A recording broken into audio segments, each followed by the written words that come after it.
गवार देवरानी से परेशान जेठानी। भगवान अकल बांट रहा था तो क्या छन्नी लाकर खड़ी थी। लगावेलु जब लिपस्टिक हीलेला आरा डिस्ट्रिक्ट जिला टॉप लागेलु कमरिया कमरिया करेला पालप जिला टॉप लागेलु। है राम जी, कारी गूंजा तो अब अभी तक तैयार नहीं हुई। लड़के वाले आवे वाले हैं। अभी कमर मटका मटका मुजरा करना बंद कर और जल्दी से नीचे आ जा तैयार होके। छपरा गांव में रहने वाली गूंजा बिल्कुल भी समझदार नहीं थी, बल्कि यूं कहे उसे समझदारी का सा भी नहीं पता था। थोड़ी ही देर बाद लड़के वाले उसके घर हाजिर हो जाते हैं। आइए आइए बहन जी, ये बैठिए। आ रही हो गूंजा बिटिया? मेहमानों के लिए चाय पानी ले आओ बिटिया। लाए अम्मा। गूंजा सितारों भरा एक सूट पहनकर देसी खाने से ठक्कम ठेल भरी थाली उनके सामने लाकर परोसती है। बहन जी, यही है मेरी बिटिया गूंजा। बेटी तो बड़ी सुंदर है बहन जी आपकी। गूंजा, ये मेरे दोनों बेटे हैं, अनंत और अनमोल, और ये मेरी बड़ी बहू ज्योत्सना है, तुम्हारी होने वाली जेठानी। तुम हमें पसंद हो। अरे का हुआ जेठानी जी, आप ऐसे जली भुनी रोटी जैसे मुंह काहे फुलाए बैठी हैं? ये लीजिए लिट्टी चोखा चक्की एकदम करारे बने हैं। ज्योत्सना गूंजा के सर से पांव तक घूरती हुई अपनी सास के कान में फुसफुसाती है। माँ जी, मेरी होने वाली देवरानी के हाव भाव देखकर ऐसा लग रहा है जैसे इसका ऊपर का माला खाली है, वरना आज के मॉडर्न जमाने में लिट्टी चोखा खिलाकर मेहमान नवाजी कौन करता है भला। ऊपर से इसने तो सलमा सितारा वाला सूट पहना है, इसमें बिल्कुल गई गुजरी गंवार लग रही है। ज्योत्सना को ऐसा बोलता देखकर शारदा उसे चिकोटी काटते हुए कहती है, बस कर बड़ी बहू, हम शहर से हैं, ये सीबीआई की इंस्पेक्शन में नहीं आए, समझी ना। गूंजा गांव की सीधी साधी लड़की है, शहर जाएगी तो हमारे रंग में ढल जाएगी। सास की फटकार सुनकर ज्योत्सना चुप हो जाती है और कुछ ही दिनों में बड़े गाजे बाजे के साथ गांव के माहौल में पली बड़ी गूंजा की डोली दिल्ली शहर में ससुराल आ जाती है। जैसे ही गूंजा ससुराल के चौखट पर पहुंचती है, वह घूंघट से झांकती हुई जोर से चीखती है, हाय री दैया, ई सासू माई, आपका घर तो एकदम चौरसिया के घर जैसा है। क्योंकि इस घर को हम दोनों भाइयों ने अपनी मेहनत से खड़ा किया है गुंजा। मेरी गवार देवरानी, ये तुम्हारा गांव नहीं है जो जब मन चाहा जहां मन चाहे गाय भैंस के जैसे रंभाने लगी। ऐसे कौन चिल्लाता है? चलो इस कलश को दाहिने पैर से गिराकर भीतर आओ। बस इतनी सी बात, ई ले आओ। अपनी जेठानी के कहने पर गूंजा कलश को जोरदार पैर मारती है, जिससे कलश ज्योत्सना के सर पर जा लगता है। आह, मेरा सर! अरे ओ मेरी अक्ल से पैदल देवरानी, दिमाग किसका हुआ है क्या तुम्हारा? हाय री दैया जेठानी जी, कद्दुआ फूटा की बचा। एकदम चुप रहो, चाहे गवार कहीं की। अरे इतने जोर से कलश को कौन लात मारता है? कहा था मैंने माँ जी को कि तुम जैसी मंद बुद्धि को बहू ना बनाए। अरे शहरी जेठानी, ज्यादा बकर बकर मत करो, वरना देंगे एक कान की जड़ी तो जाओगी धान की जड़ी। सासू माई, समझा लो अपनी बड़ी बहुरिया को, ज्यादा बड़बोली ना बने हमरे सामने। ऐसा कहकर गूंजा अनमोल के साथ पैर धमकती हुई कमरे में चली जाती है और अपनी देवरानी की गवार पंती से परेशान जेठानी चिढ़कर बोलती है, अनंत, सासू माँ, देखा आपने? मुझे तो ये लगा था कि मेरी देवरानी सिर्फ गंवार है, मगर ये तो मुंहफट भी है। अरे बड़ी बहू, तू भी तो बात का बतंगड़ बना रही है। माँ बिल्कुल सही कह रही है ज्योत्सना, तुम गुंजा की जेठानी हो। अगर तुम उसे मीठे मुंह बात करोगी तो वो खुद तुम्हारे साथ घुल मिल जाएगी। अपने पति और सास का कहा ज्योत्सना को सही लगता है और अगली सुबह वह अपनी देवरानी को बोलती है, गुड मॉर्निंग गूंजा। अजय राम जी की जेठानी जी, अब आपको तो पता है आपकी देवरानी देसी है, इसलिए हमका अंग्रेजी झाड़े नहीं आवत है। इट्स ओके मेरी प्यारी देवरानी, तुम्हारी ये जेठानी तुम्हें सब सिखा देगी। वैसे आज तुम्हारी पहली रसोई है, इसलिए कुछ अच्छा बनाना। जी जेठानी जी, आपका हुक्म सर आंखों पर। अपनी जेठानी के जाते ही गूंजा देसी स्टाइल में खाना बनाती हुई भोजपुरी गाना गुनगुनाती है। सास दिहली गाड़ी ससुर से मिले, प्यार ससुराल के दुलार जैसे, आम के अचार हो गया खाना तैयार।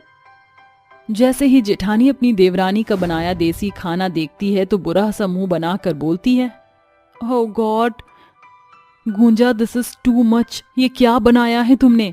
अरे जेठानी जी, तुमका दिखाई नहीं देते का? ये दाल भात चोखा है। अब शहरी खाना खा खा कर एकदम सूख कर मछली का काटा हो गए आप सभी, इसलिए ये दाल भात चोखा खाओ। मगर गुंजा, हम ऐसा खाना नहीं खाते। रहने दो अनमोल, इस मंद बुद्धि से मिच करने का कोई फायदा नहीं। मैं सभी के लिए खाना बनाती हूँ।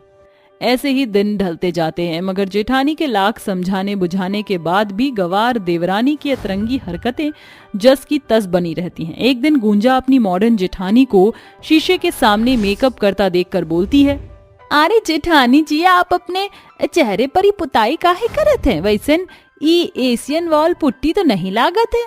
अपनी गवार देवरानी का अटपटा सवाल सुनकर ज्योत्सना उसे आंखें तरेरती हुई फुसफुसाती है। फिर शुरू हो गई ये सिरफिरी। आपने कुछ कहा क्या? अरे मेरी देसी देवरानी से मेकअप कहते हैं। इसे लगाने से भद्दा हुलिया वाला इंसान भी हूर की परी बन जाता है। गजब चच्चा। अरे पहले ही तुम आफत की पुड़िया, क्या कम परेशान कर रही हो जब अपने चाचा को पुकार रही हो? चलो बाहर। उस वक्त तो गुंजा अपनी जेठानी के साथ बाहर आ जाती है, मगर उसकी आंखें इस मेकअप पर गड़ जाती हैं और थोड़ी देर बाद वो फिर अपनी जेठानी के कमरे में आकर मेकअप करती है। अरे वाह, ये जेठानी जी का मेकअप तो बड़ा ही जानदार है, थोड़ा और लगा लेती हूँ। इस तरह थोड़ा थोड़ा करके गुंजा अपने चेहरे पर ढेर सारा मेकअप थोपकर सभी के सामने आती है। कैसन लागत है हम? अरे गुंजा, ये क्या हुलिया बना रखा है तुमने? अरे छोटी बहू, ये सब क्या है? अब अम्मा जी, हम ना जरा सा जेठानी जी का मेकअप लगाए हैं, लग रहे हैं ना हीरोइनी जैसे। अपनी देवरानी के इस हरकत पर जेठानी जल भुन कर बोलती है, क्यों री लाडो रानी, बिना मुझसे पूछे मेरा मेकअप लगाने की जरूरत कैसे हुई? अरे इसमें जरूरत की क्या जरूरत है जेठानी जी, मन किया तो लगा लिए। मगर इतना भर भर के मेकअप लगाने की क्या जरूरत पड़ गई थी? जरूर इस निखट्टून में मेरे नायिका के मेकअप का नाश मार दिया होगा। भेजे में भूसा भरा है, या फिर भगवान जब अकल बांट रहा था तो लाइन में छन्नी लेकर खड़ी हो गई थी, इसलिए सारी अकल खिसक गई और इसी मारे ऊपर का माला खाली रह गया। जाहिल गंवार कहीं की। जब से आई है मुझ जेठानी का जीना हराम करके रख दिया है, परेशान कर दिया। एक पैसे की अकल नहीं है, बल्कि बेअकल बोडम कहीं की। अपनी जेठानी की झड़प सुनकर भोली देवरानी गुंजा की आंख भर आती है और वह फूट फूट कर रोते हुए कहती है, जेठानी जी, आप हमको हमेशा देसी देवरानी होने का ताना देती रहती है। एक तो हम आप लोगों के साथ घुलने मिलने की हर कोशिश करत है, मगर कोनो बात नहीं। अगर मैं आपको इतना ही खटकत है तो हम बिहाने अपनी गठरी उठाए छपरा चली जाए। अपनी देवरानी की बातों में उभरती खिसियाहट में झलकता भोलापन देख ज्योत्सना के मन की रंजिश मिट जाती है और वह उसे चुप करा कर कहती है, अब सॉरी गुंजा, तुम्हें पता नहीं क्या क्या अनाप शनाप बोल दिया मैंने, मगर अब मैं तुम्हें हर एक चीज बारीकी से सिखाऊंगी। इस तरह शहरी जेठानी अपनी देसी देवरानी को शहर के हर तौर तरीके सिखाने लगती है। इसी बीच दोनों देवरानी जेठानी एक दूसरे के साथ घुल मिल जाती हैं और छपरा से आई गुंजा अपने बदले स्वभाव से ससुराल वालों के बीच छा जाती है। साथ ही अपनी जेठानी का भी दिल जीत लेती है। माँ, मुझे बहुत जोरों की भूख लगी है। भूख के मारे पेट में दर्द हो रहा है, कुछ खाने को दो ना। मगर घर में तो राशन का एक भी दाना नहीं बचा कि मैं गीले चावल ही बना दूं। अरे किसी काम का नहीं हूँ। मेरे होते हुए मेरे बीवी बच्चे भूख से बिलबिला रहे हैं और मैं निखट्टों की तरह हाथ पर हाथ धरे बैठा हूँ। जिंदगी से अच्छा तो मौत भली। मारे तेरे दुश्मन, ये सारा किया धरा इस काली चुड़ैल का है। जब से ये बहू बनकर आई है, इस चौखट के भीतर आई है, हमारे वारे न्यारे भाग्य भिक्कू के जैसे बदल गए। पता नहीं किस नक्षत्र में ये काली तुझे भाग गई। माँ, कावेरी को बहू बनाकर आए एक अरसा बीत गया, मगर आप आज भी इस बेचारी को उसके काले रंग के कारण कोसती रहती हो। अरे तो क्या करूं, जबरन शहद मिश्री समझकर चाटूं इसे। सच तो ये है कि इसका इस घर में होना मुझे खटकता है। रूप की धनी तो है ही नहीं, केश से भी कंगाल है। मैं तो कहती हूँ ये 4 बाल भी झड़ जाएं तो अच्छा पूरी तरह गंजी हो जाए। कावेरी की सास लीला देवी बहुत ही लालची किस्म की औरत थी, जो हर वक्त इसी ताक में रहती थी कि कहीं से कोई खजाना उसके हाथ लग जाए ताकि उसका जीवन सोने चांदी में कट सके। इस ख्वाब को पूरा करने के लिए उसने अपने बेटे को बलि का बकरा बनने का साध रखा था। मगर उसके सपने पर पानी तब फिर गया जब कुछ साल पहले महेश कावेरी से शादी करके घर आया और उसी पल चौखट पर खड़ी काली बहू को लीला ने अपनी नजरों पर चढ़ा लिया। और उस दिन से लेकर आज का दिन है, कावेरी के लाख करने के बावजूद वह सास को भाती नहीं। बेचारी काली बहू घर की बिगड़ी दिशा को देखकर फूट फूट कर रोने लगती है। तभी अचानक उसके सर के इर्द गिर्द एक खरी सुनहरी रोशनी चमक उठती है और अचानक ही उसके सर के 4 बाल घने लंबे सुनहरे बालों में बदल जाते हैं और उसका काला रंग गायब होने के साथ साथ गोरे रंग में बदल जाता है। ये कैसे हो गया? अचानक से मेरा कालापन गोरे रंग में कैसे बदल गया और मेरे सर पर सोने के बाल कैसे आ गए? अरे चुप कर झूठी, सच बता, तू कोई जादूगरनी तो नहीं? वाह माँ, तुम्हारे सोने के बाल तो बड़े ही सुंदर लग रहे हैं। अपने बेटे की बातों में उमड़ा भूख का दर्द देखकर बहू की आंखों में ठहरे आंसू छलक पड़ते हैं। मगर माँ के जादुई सोने के बालों से हमारी भूख तो नहीं मिट सकती ना गुड्डी? काश कि मैं अपने जादुई सुनहरे बाल से अपने बच्चों को खाना खिला सकती। बहू के ऐसा कहते ही उसके सुनहरे सोने के बालों से एक सोने का सिक्का खनकते हुए जमीन पर गिर जाता है, जिसे देखकर सभी की आंखें फटी की फटी रह जाती हैं। अरे ये बाल हैं कि जादू का जाल? ये सब कुछ तो मेरी समझ के बाहर होता जा रहा है। एक तो ये सोने के बाल और उसके अंदर से सोने का सिक्का।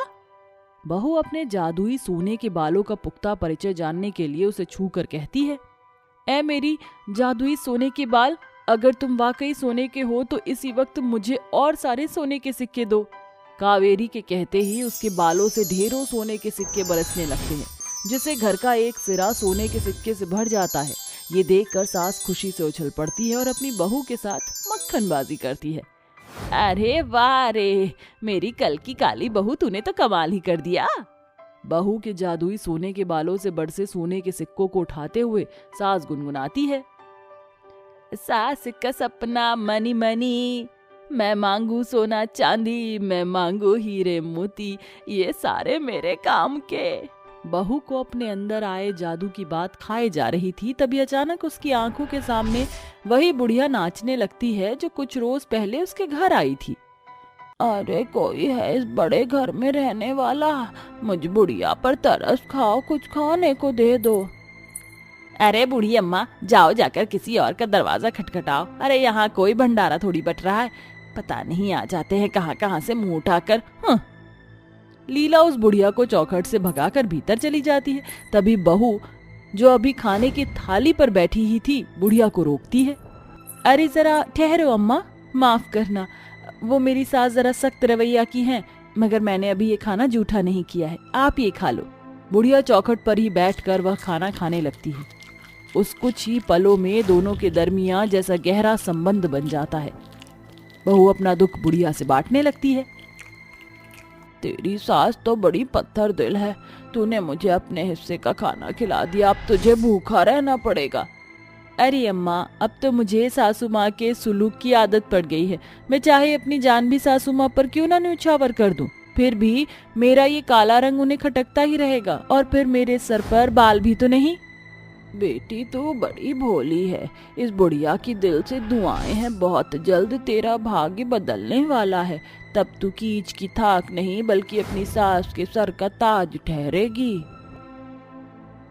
इसका मतलब मेरा बदला रूप और ये जादुई सोने के बाल उस बूढ़ी अम्मा की देन है। गरीब बहू के जादुई सोने के बालों से उसके घर पर छाई गरीबी खत्म हो जाती है।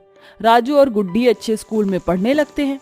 एक रोज जब वह अपनी सास के साथ घर आ रही थी, तभी भीड़ देखकर वह रुक जाती है, जहाँ कुछ सुंदर औरतें कल्की नाम की एक काली गंजी लड़की को मार रही होती हैं। अरे ऐसी काली भद्दी गंजी लड़की को तो हमारे समाज के लिए अभिशाप है, इसका तो मर जाना ही भला है। नहीं, मुझे मत मारो, माँ बचाओ। अरे क्यों मार रही हो इस बेचारी को?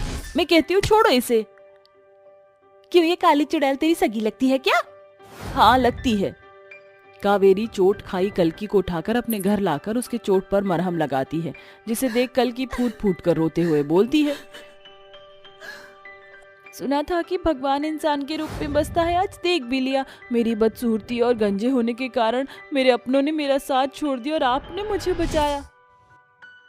अब सभी तुम्हें अपनाएंगे, मगर कैसे? जादू से। ये कहकर बहू अपने जादुई सोने के बालों में कुछ बाल तोड़कर उसे कल्कि के गंजे सर पर लगाते हुए कहती है, ए मेरे जादुई सोने के बाल, तुम बहुतेरे बाल बनकर कल्कि के सर पर छा जाओ। उसके इतना कहते ही कल्कि का गंजा सर सोने के चमचमाते घने बालों से भर जाता है और उसका रूप एक अप्सरा के समान खिल उठता है। ये लो, बन गई तुम सुंदर।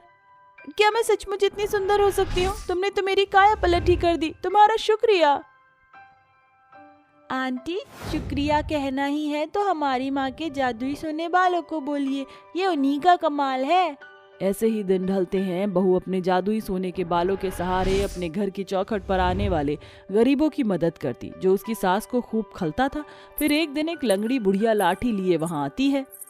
अरे कोई है क्या? भीतर मेरी मदद करो। हाँ अम्मा बोलिए। बेटी लंगड़ी हूँ, चल फिर नहीं सकती, कुछ पैसे देकर मदद कर, भगवान तेरी झोली खाली नहीं होने देगा। अरे ये अच्छा नाटक लगा रखा है तुमने। हम जैसे अमीरों को लूटने का चमचमाती चौखट पर नजर पड़ते ही वहीं जम जाते हो और झूठ मूठ का दुखड़ा रोकर पैसे ऐंठते हो। बस बहू, अब मैं तुझे अपने सोने के जादुई बाल इन जैसे भूखे नंगों पर जाया नहीं करने दूंगी। माँ जी, आप इतनी पत्थर दिल क्यों हैं? क्या गरीबों को देखकर आपका दिल नहीं पसीजता? अरे मेरे जादुई सोने के बालों से मैं लाचार लोगों की मदद कर दूंगी तो उससे क्या घट जाएगा? अफसोस इतने दिन गरीबी में जूझने के बाद भी आपको ये समझ नहीं आया कि कुछ भी इस दुनिया से ढोकर नहीं ले जाना है। बहू की खरी बात सुनकर सास को जिंदगी का खोया हुआ मायने समझ आ जाता है और वह शर्म से पानी पानी हो जाती है। तू सही कह रही है बहू, मैं रुपए पैसे के लालच में अंधी हो गई थी, इसलिए इंसानियत भूल गई थी, मगर अब चाहती हूँ कि तू इनकी मदद कर। शुक्रिया माँ जी।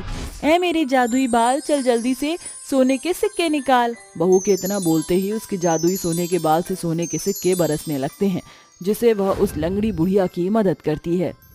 रामगढ़ नाम के गांव में सोनम बड़ी मुश्किलों से अपना जीवन व्यतीत कर रही थी। कम पैसों में भी सिठानी के घर ज्यादा काम करती थी। तभी सुबह दोनों बच्चे स्कूल के लिए तैयार हो जाते हैं तो सोनम की बेटी माला कहती है, माँ, आज मुझे स्कूल की फीस भरनी है, आप पैसे लाई हो ना? कल आपसे बोला था मैंने। बेटा, मालकिन से मैंने पैसे मांगे थे, उन्होंने नहीं दिया। आज मैं पक्का मांग कर लाऊंगी। माँ, मुझे 10 रुपए दो ना, स्कूल में जाकर चीज खानी है। बेटा कल ले जाइयो, आज रहने दे, अभी पैसे नहीं है, राशन भी खत्म हो गया है। इस तरह सोनम दोनों बच्चों को स्कूल छोड़ देती है और अपनी झाड़ू पोछा करने मालकिन सलोनी के घर पहुंच जाती है।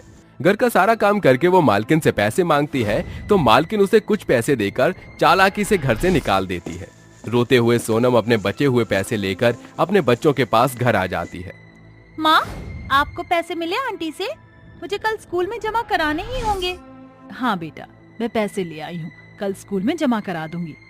मामा, मुझे कुल्फी खानी है, बाहर कुल्फी वाले अंकल आए हैं। चिंटू की बात सुनकर सोनम उसे कुल्फी खाने के पैसे दे देती है और फिर हिसाब लगाकर कहती है, ये दोनों बच्चों की फीस के पैसे निकाल दिए, किराया भी निकाल दिया। अरे ये क्या, अब तो पैसे ही नहीं बचे, राशन लाना बाकी था और इतने पैसों में तो सिर्फ आज रात का ही दाल चावल आ सकता है। अब क्या होगा, कल मेरे बच्चे क्या खाएंगे? रात को सोनम अपने बच्चों को खाना बनाकर खिला देती है मगर खुद नहीं खाती, क्योंकि अपने हिस्से का खाना वो अगले दिन बनाती है। आज के खाने में तो पानी मिलाकर खिला दूंगी, लेकिन कल का क्या? माला, चिंटू, आओ बच्चों, खाना खा लो। आ गए। माँ, आज क्या बनाया है आपने? बेटा जैसा भी है खा लो, क्योंकि राशन खत्म हो गया है। अरे माँ, आप भी खा लो, मैं जानती हूँ रात को भी आपने कुछ नहीं खाया हमारी वजह से।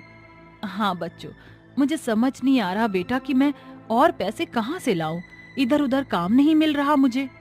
आप ऐसे निराश मत हो। अरे माँ, एक आइडिया है, आप बिरयानी बहुत अच्छा बनाती हो ना, ऐसा करो आप बिरयानी बनाकर ही बेचो, क्या पता हमारी आमदनी अच्छी हो जाए। माला तेरी तरकीब तो बहुत अच्छी है, पर उसके लिए भी पैसे चाहिए, वो कहाँ से आएंगे? सोनम अपने बच्चों से बात कर ही रही थी कि तभी उसका भाई रमेश आ जाता है, जो उसकी बात सुनकर पैसे देने की बात करता है। दीदी, पैसों की चिंता आप बिल्कुल मत कीजिए, मैं हूँ ना आपका भाई, मैं दूंगा।